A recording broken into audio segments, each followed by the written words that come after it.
A'udzubillahiminasyaitonirrojim. Bismillahirrahmanirrahim. Assalamualaikum warahmatullahi wabarakatuh. Alhamdulillahi wahdah, wassalatu wassalamu ala rasulillah.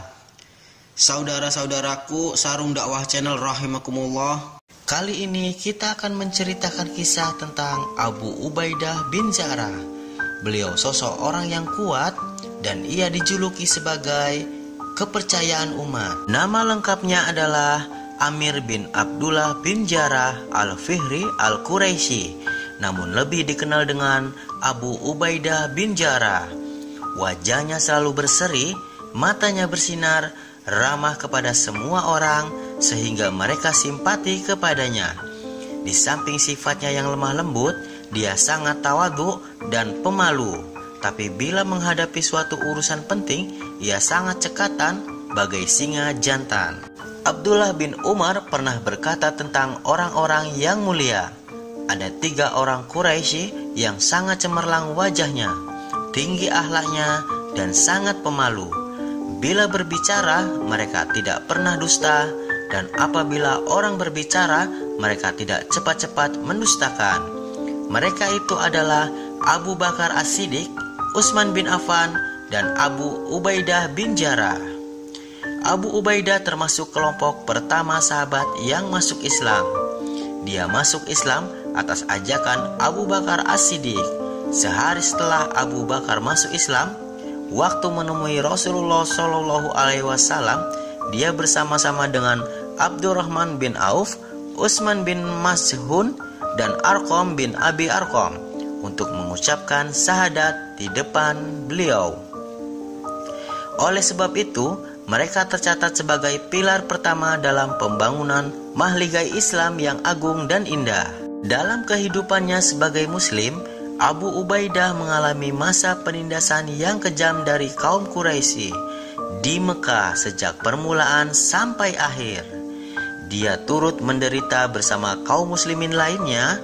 Walau demikian, ia tetap teguh menerima segala macam cobaan, tetap setia membela Rasulullah SAW dalam tiap situasi dan kondisi apapun.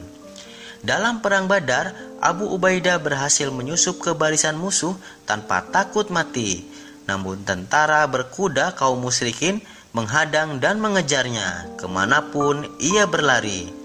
Tentara itu terus mengejarnya dengan beringas. Abu Ubaidah menghindar dan menjauhkan diri untuk bertarung dengan pengejarnya. Ketika si pengejar bertambah dekat dan merasa posisinya strategis, Abu Ubaidah mengayunkan pedang ke arah kepala lawan. Sang lawan tewas seketika dengan kepala terbelah. Siapakah lawan Abu Ubaidah yang sangat beringas itu? Tak lain adalah Abdullah bin Jarrah, ayah kandungnya sendiri. Abu Ubaidah tidak membunuh ayahnya, tapi membunuh kemusyrikan yang bersarang dalam pribadi ayahnya. Berkenaan dengan kasus Abu Ubaidah ini, Allah Subhanahu wa Ta'ala berfirman, "Kamu tak akan mendapati kaum yang beriman pada Allah dan hari akhirat, saling kasih sayang dengan orang-orang yang menentang Allah dan Rasul-Nya, sekalipun orang-orang itu bapak-bapak atau anak-anak atau saudara-saudara ataupun keluarga mereka. Mereka itulah orang-orang yang telah menanamkan keimanan dalam hati mereka dan menguatkan mereka dengan pertolongan yang datang daripadanya, dan dimasukkannya mereka ke dalam surga yang mengalir di bawahnya sungai-sungai. Mereka kekal di dalamnya. Allah ridho terhadap mereka, dan mereka pun merasa puas terhadap limpahan rahmatnya. Mereka itulah golongan Allah. Ketahuilah bahwa sesungguhnya Hizbullah itu adalah golongan yang beruntung." Quran Surah Al-Mujadalah ayat 23. Ayat di atas tidak membuat Abu Ubaidah besar kepala dan membusungkan dada, bahkan menambah kokoh imannya kepada Allah Subhanahu wa Ta'ala dan ketulusannya terhadap agamanya. Orang yang mendapatkan gelar kepercayaan umat Muhammad ini ternyata menarik perhatian orang-orang besar, bagaikan magnet yang menarik logam di sekitarnya.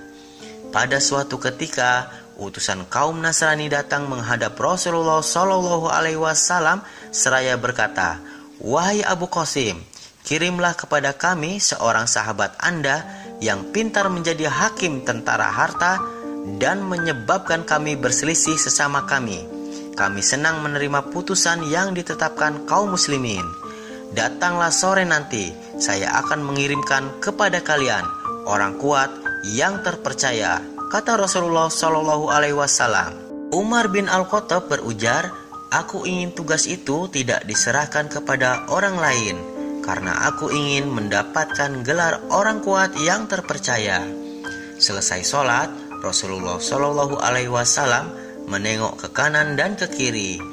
Umar sengaja menonjolkan diri agar dilihat Rasulullah Shallallahu Alaihi Wasallam, namun beliau tidak menunjuknya. Ketika melihat Abu Ubaidah, beliau memanggilnya dan berkata, "Pergilah kau bersama mereka, adili dengan baik perkara yang mereka perselisihkan." Abu Ubaidah berangkat bersama para utusan tersebut dengan menyandang gelar orang kuat yang terpercaya.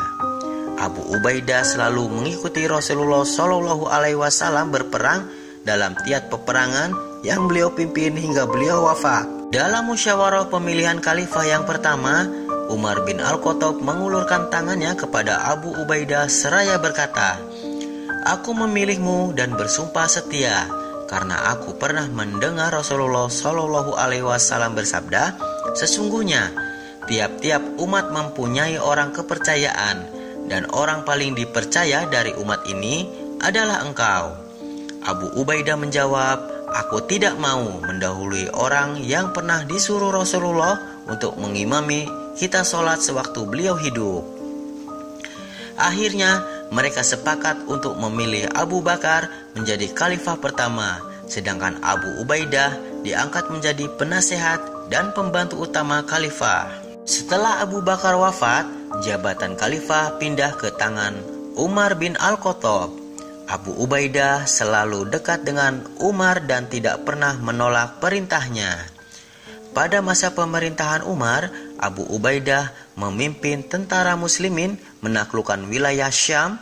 Dia berhasil memperoleh kemenangan berturut-turut, sehingga seluruh wilayah Syam takluk di bawah kekuasaan Islam. Dari tepi sungai Furat di sebelah timur hingga Asia Kecil di sebelah utara. Abu Ubaidah meninggal dunia karena terkena penyakit menular yang mewabah di Syam. Menjelang wafatnya, ia berwasiat kepada seluruh prajuritnya, "Aku berwasiat kepada kalian, jika wasiat ini kalian terima dan laksanakan, kalian tidak akan sesat dari jalan yang baik dan senantiasa dalam keadaan bahagia. Tetaplah kalian menegakkan sholat, berpuasa Ramadan, membayar zakat, dan menunaikan haji dan umroh. Hendaklah kalian saling menasihati sesama kalian, nasihati pemerintah kalian, dan jangan biarkan mereka tersesat. Dan janganlah kalian tergoda oleh dunia. Walaupun seseorang berusia panjang hingga 1000 tahun, dia pasti akan menjumpai kematian seperti yang kalian saksikan ini." Kemudian dia menoleh kepada Mu'adz bin Jabal, "Wahai Mu'adz, sekarang kau yang menjadi imam atau panglima." Tak lama kemudian, ruhnya meninggalkan jasad untuk menjumpai Allah Ta'ala. Demikianlah kisah yang dapat kami sampaikan tentang kisah Abu Ubaidah bin Jarrah, sosok sahabat yang diberi gelar kepercayaan umat. Wallahu a'lam bishawab. Semoga video ini bermanfaat dan menambah keimanan kita. Yang benar datangnya dari Allah dan yang salah dari saya sendiri. Subhanakallahumma wa bihamdika asyhadu alla ilaha illa anta astaghfiruka wa atubu ilaik. Wassalamualaikum warahmatullahi wabarakatuh.